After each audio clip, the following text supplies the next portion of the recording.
Good morning boss, mga boss, good morning. Ayan, yung tinakbo ng ating Hilux tama raw is 20,675 kilometers na. Ngayon, yung diesel natin, pabago-bago tayo ng gasoline station kung saan tayo maabutan, doon tayo nagagas. Ayan, magpapalit tayo ng fuel filter at i-check natin kung gaano na siya kadumi sa 20,000 kilometers. Okay, let's go.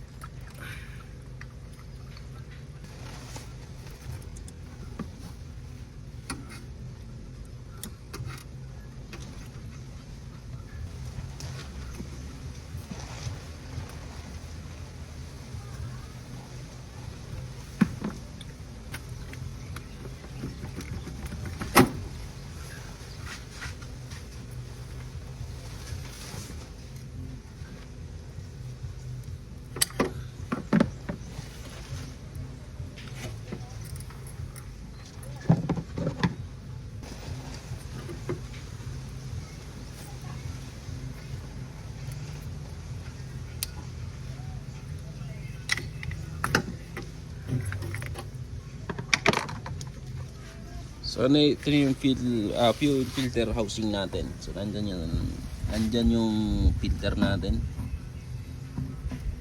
Kuha tayo ng baso at check natin kung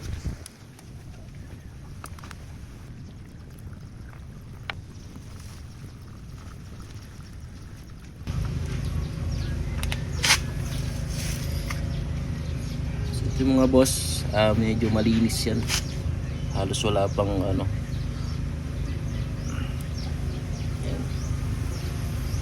papalit tayo kasi nga gusto rin natin malaman kung gano'n nakadumi yung filter sa 20,000 na pabago-bagong gasoline station yung pinakakargahan natin.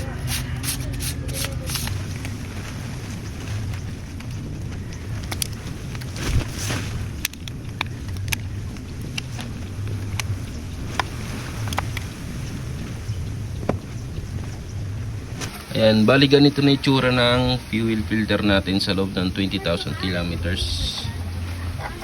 Ayan. Madumi na nga rin. Ayan, sa loob hindi. So makikita natin dito na may mga itim-itim na siya. Ito, inahawakan ko na lang ito. Ito. Tsaka may mark na yan. Yan, may itim na.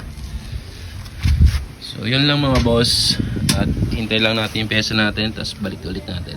Alright, peace out.